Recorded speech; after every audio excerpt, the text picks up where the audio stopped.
sexual, porque obviamente eso refuerza nuestra emocionalidad, nuestros sentimientos, nuestro corazón respecto a otra pareja. ¿Por qué? Porque eso es un constructo, ¿no? A lo largo de los siglos, en el siglo XII, que cuando se inventó el romanticismo, obviamente nosotros ¿qué conectamos? El sexo y el amor. Y al conectar el sexo con el amor, ¿qué es lo que sucede? Relacionamos siempre la coitalidad o el orgasmo con el romanticismo. Y eso no necesariamente está relacionado. ¿Por qué? Porque obviamente a todos nos gusta tirarnos un palíndromo espontáneo, ¿verdad? ¿Qué quiere decir esto? De que obviamente si yo voy a ir a levantar a alguien a la calle, no quiere decir que yo esté enamorado de él o de ella, afortunadamente, ¿verdad? ¿Por qué? Porque eso nos permite diversificar nuestra vida sexual y nos permite tener sensaciones diversas en todos los sentidos. El orgasmo respecto al género, ¿qué tiene que ver? ¿Cómo sentimos el orgasmo los hombres y cómo sentimos el orgasmo las mujeres? ¿Ustedes creen que es distinto? ¿Quién cree que es distinto? Sí, ¿verdad? No tenemos todos los datos. Sí, bueno, pero nos platican de que no, yo sentí estrellitas de adiós a la Virgen. A mí me han llorado, no sé, los demás. Eso es lo bonito. Sí, bueno, fíjate que ese es un buen punto ahorita que dices de que a mí me lloraron. La emocionalidad y el orgasmo tiene que ver también con el llanto. ¿A quién más le han llorado cuando se le han venido ahí encima? ¿Por qué creen que uno llora cuando se viene? Bueno, en algunos casos cuando todo buena la máquina, ¿verdad? Sí, si nada más nos dio un par de cachetadas y cosquillas, porque obviamente es la parte de la emocionalidad y del orgasmo. Cuando nosotros lloramos es que un dique de nuestros sentimientos se abrió y algo penetró, además de un pene o un dildo o un dedo o una lengua o lo que sea que se haya metido, ¿verdad? Cada quien sus pepinos, ¿verdad? Pero bueno, y esto tiene que ver también con que el orgasmo siempre está supeditado a una emoción, aunque no tengamos sentimientos románticos hacia la otra persona. El sexo y el amor yo creo que los hemos unido, y yo creo que en el factor de la afectividad dentro de los salones de la sexualidad debemos de aprender a dividir amor y sexo, porque son dos cosas distintas y ambos aspectos nos nutren de nuestra vida de manera fundamental. Obviamente a lo mejor yo puedo estar relacionada, vamos a poner un caso hipotético que no está sucediendo más que a una prima de una amiga, suponiendo, o a un primo de un amigo, puede estar muy enamorado, pero puede estar ahí fornicando con otra persona y que le está dando toda la sabrosura. Esto no tiene que ver con la falta de amor, sino que a lo mejor no hay una conexión erótica que nos conecte de una manera fundamental. Esto es en la cuestión de la emocionalidad. En la cuestión del género, ahorita que estamos hablando de qué sienten hombres y mujeres, hay un aspecto muy importante. El orgasmo en los hombres y en las mujeres obviamente es distinto. Dice Fernando Sabater que el orgasmo de los hombres, que es la eyaculación, está sujeto a la reproductividad. ¿Por qué? Porque un hombre eyacula y avienta todos sus espermatozoides, sus pececillos, y ¿para qué sirve? Bueno, pues sirve para hacer un bebé. Entonces, el placer de los sexos lunares ya la parte biológica ya no se... Claro, no, o sea, digamos que es una cuestión cultural y sobre todo es una cuestión convencional de, oye, ¿sabes qué? Bueno, está supeditado a la reproductividad, aunque no reproduzca, ¿verdad? Porque obviamente, imagínate, una eyaculación termina adentro de una mujer o en los mosaicos del baño, ¿verdad? O en la cama o en la sala. Pero aquí lo interesante es de que ambos orgasmos son diferentes.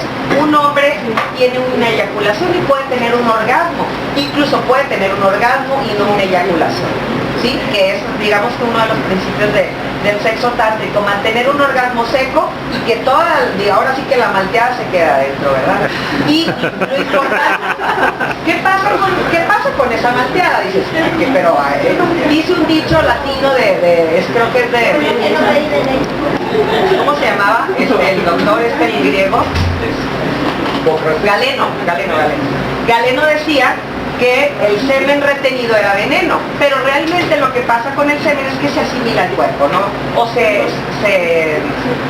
evacúa en las condiciones nocturnas, pero obviamente el orgasmo masculino está sujeto a la reproductividad en términos, digamos que reales y prácticos, pero también hay un orgasmo. Entonces muchas veces los hombres tienen orgasmos y eyaculaciones, no todas las veces, sin embargo el placer de la eyaculación obviamente es el venidón, a nadie se lo niega, ¿verdad? Obviamente sientes rico, sientes padre y te vacías. En el caso de las mujeres, el orgasmo también está ligado a la reproductividad, de una manera en que influye en la selección natural, lo cual es un poco estrambótico porque es que tiene que ver la selección natural con el orgasmo, tiene que ver mucho.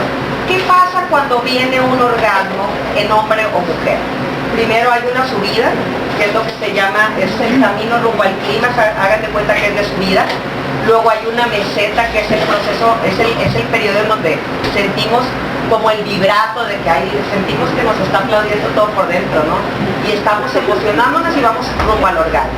Y el clímax, ¿qué es el clímax? Es cuando explotamos, ¿no? Cuando vienen las trepidaciones vaginales más fuertes y se está sintiendo pues lo más sabroso. Y luego pues viene la resolución, que es la bajadita. En la bajadita es cuando nosotros podemos meterle galleta y volver a tener otro orgasmo.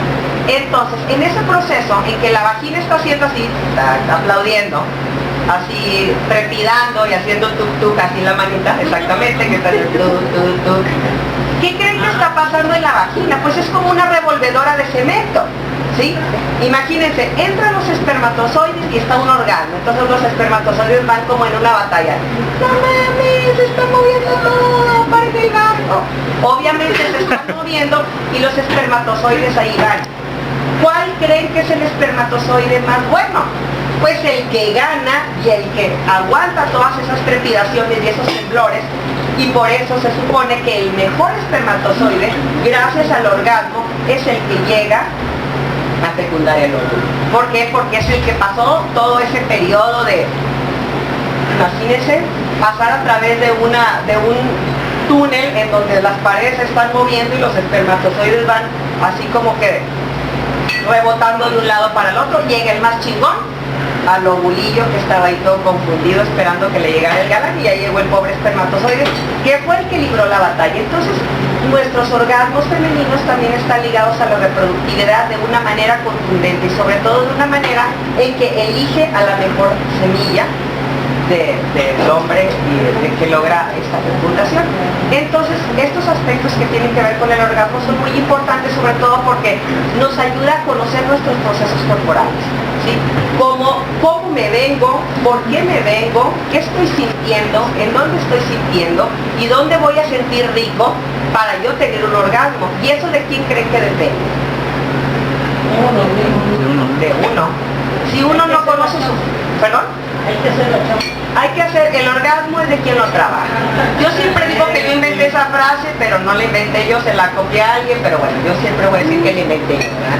Pero bueno, la cuestión es de que el orgasmo obviamente es un trabajo de exploración, es un trabajo de tacto y es un trabajo de conocer el propio cuerpo. ¿Para qué? Para que yo le pueda dar direcciones al otro o a la otra. Quebrándose, dele más fuerte, frótele más, métale un pepino, etcétera, etcétera, etcétera. Cada quien elige sus propios métodos para llegar al orgasmo.